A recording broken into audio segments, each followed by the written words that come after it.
হর হর মহাদেব। আজকে আপনাদেরকে বলবো যে আমরা তো সবাই জানি যে এখানকার রীতি অনুযায়ী আমাদের প্রথম শিবরাত্রি মার্চ ফেব্রুয়ারি মার্চের দিকে শুরু হয়। আরও একটা শিবরাত্রি যেটা হয়, যেটা এই রিসেন্ট চলে গেছে, সেটা হচ্ছে শ্রাবণ শিবরাত্রি। এবার বাইরের দেশে উজ্জয়ন বেনারসের দিকে এই শ্রাবণ শিবরাত্রির অনেক মহত্ব আছে। ধুমধাম করে শিবজির যে এই শ্রাবণ শিবরাত্রি পালন করা হয় বই কি, এই বিষয়ে কোনো ডাউট নেই। কিন্তু এখানে প্রচলিত হলেও অতটা ঠিক প্রচলিত নয়। শ্রাবণ শিবরাত্রির একটা অন্যই মহত্ব আছে।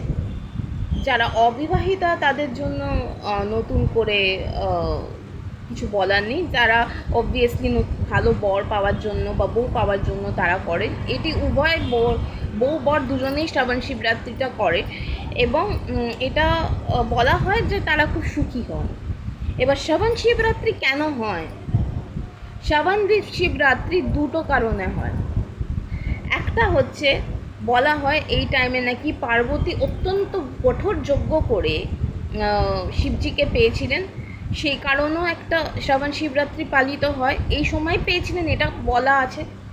এবং আরেকটা হয়, তার একটা বিশেষ কারণ আছে, সেটা আমরা অনেকে জানি অনেকে জানি না, তাদের সবার উদ্দেশ্যেই আজকে এটা বলছি। শ্রাবণ শিবরাত্রির একটা মূল কারণ হচ্ছে, এই সময়টাই নাকি বলা হয়েছিল সমুদ্র মন্থন হয়েছিল, এবং সমুদ্র মন্থন হওয়াতে সেখানে সমুদ্র মন্থনে অমৃত কুম্ভ করা হয়েছিল। অমৃত কুম্ভকে পাবে দেবগণ পাবে না রাক্ষসগণ পাবে, এই নিয়ে দুজনের, এই রাক্ষসগণ আর দেবগণের মধ্যে একটা প্রচণ্ড রকম কম্পিটিশন শুরু হয়, প্রতিযোগিতা শুরু হয়। এবং সেখানে একটি পর্বত আছে, খুব সম্ভবত আমি হয়তো ভুল বললে ক্ষমা করবেন, বাট রিলেটেবল, আমার এক্স্যাক্ট নাম মনে পড়ছে না এই মুহূর্তে। মন্দরি বলে একটা পর্বত আছে, সেই পর্বতে এই সমুদ্র মন্থন হয়। যদি আমি আই থিঙ্ক আমি একটুখানি ভুল বলছি, মন্দরি বলে বোধহয় নামটা, তার এদিক ওদিক হয়তো হবে, বাট যদি ভুল বলে থাকি ক্ষমা করবেন, আমি পরে বলে দেবো। এবং মন্দরি পর্বতে সেই জিনিসটা হয় এবং সমুদ্র মন্থন শুরু হয় এবং দেবগণ আর রাক্ষসগণের মধ্যে একটা কম্পিটিশন চলে।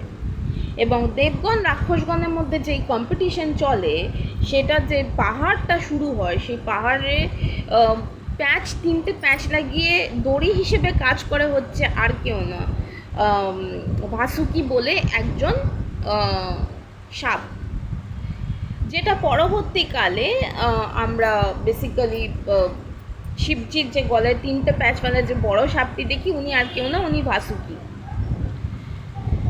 এবং তখন কি হয়, তখন এখানে এই ভাসুকির উল্লেখও হবে কেন উনি গলায় জড়িয়েছিলেন। তো যাই হোক, সেই কথায় আমরা আসবো। তো তখন কি হয়েছিল, যখন সমুদ্র মন্থনে অমৃত কুম্ভ কে পাবে এই নিয়ে একটা টানাপোড়েন চলছে, একটা প্রতিযোগিতা করছে, তখন ল্যাজের দিকটা পায়ে হচ্ছে দেবগণ, আর ভাসুকির যে মুখের দিকটা পায়ে হচ্ছে রাক্ষসগণ।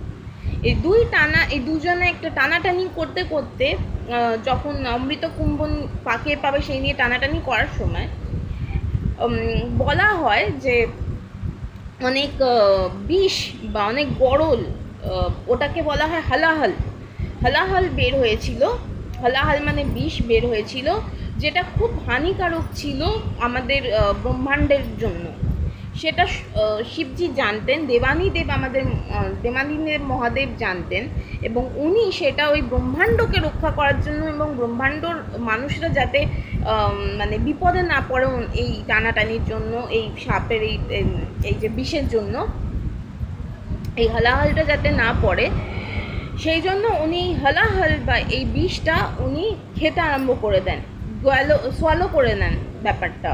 এবং সোয়ালো করাতে কি হয়েছিল, সব বিষ শিবজির শরীরে প্রবেশ করছিল, এবং যে কটা বিষ ছিল সেই কটা বিষও ওরা মানে সেটাও খেয়ে নিচ্ছিল। মাটিতে কিছু বিষ সাপ ছিল, তাদের ওখানেও পড়ছিল, সাপগুলো তো এফেক্টেড হচ্ছিল। তখন শিবজি বলেছে যে তোমরা এখানে এফেক্টেড হবে কেন, তোমরা যারা সাপ আছে তোমরা আমার আশেপাশে চলে যাও, গলায় জড়িয়ে নাও। সেই দেখে বাসুকি যিনি ছিলেন, যিনি এই জিনিসটা করছিলেন, পরে গিয়ে আফটার দ্য কম্পিটিশন উনি তখন দেবানীদেব মহাদেবের যে এই যে এত ডেডিকেশন অন্যদেরকে বাঁচানো এবং নিজেকে ক্ষতি করা, ওই বাসুকি চাইছিলেন না যে এটা ক্ষতি হোক শিবজির। উনি সঙ্গে সঙ্গে গিয়ে গলায় 3টে প্যাচ দিয়ে শিবজির গলায় চড়ে বসেন আউট অফ ডেডিকেশন আর ওনার এই জিনিসটা দেখে। ঠিক আছে, তো ওনার মানে বাসুকির মাথায় এটাই চলছিল যে মানুষটা যেই ভগবান, উনি সবাইকে বাঁচানোর জন্য নিজেকে দাও লাগিয়ে দিলেন, তাহলে আমি কেন তাকে বাঁচাবো না। এবং এই চিন্তাধারা থেকে বাসুকি সঙ্গে সঙ্গে 3টে প্যাঁচ দিয়ে শিবজির গলায় বসে গেলেন। একটা এটাও কারণ আছে, সাপেরা কিন্তু খুব ঠান্ডা প্রাণী, তো এটাও কারণ যে ভেবেছিল যে উনি যদি গিয়ে বসেন তাহলে ওনার গরলটা কিছুটা হলেও ঠান্ডা হবে।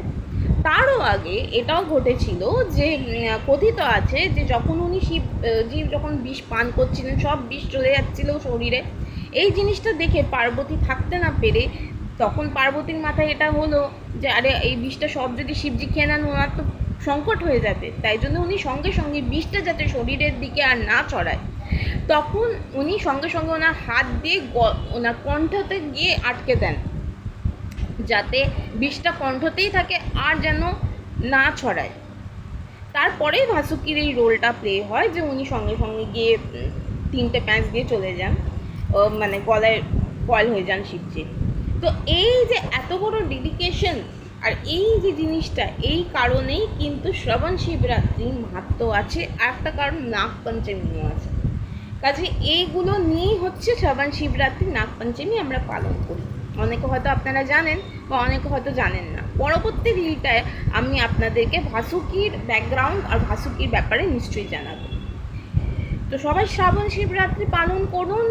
শিবরাত্রির, যদিও আমার ব্যক্তিগতভাবে শিব ভক্ত হিসেবে এটা মানে যে শিবজিকে এই নিজস্ব দিন ছাড়াও প্রত্যেক দিন শিবজিকে আমার মনে হয় তাকে আরাধনায় রাখা উচিত, তাকে মনে রাখা উচিত। আমি পুজো করি, সেটা করি না করতে পারি, সেটা অনেক হতেই পারে হিন্ড্রেন্স, কিন্তু এটা আমার ব্যক্তিগতভাবে মনে হয় অ্যাজ আ শিবভক্ত মন থেকে যদি আমি শিবকে মনে রাখি, জপ করি, সেটাই ভগবান তুষ্ট। ভগবান অনেক দয়ালু, শিবজি অনেক দয়ালু, শিবজি অনেক তুষ্ট হয়ে যান। চলুন আজকে এই ব্যাপারটা বললাম, তো পরবর্তীকালে ভাসুকি নিয়েও বলবো, পরেরটা আসছে। হর হর মহাদেব।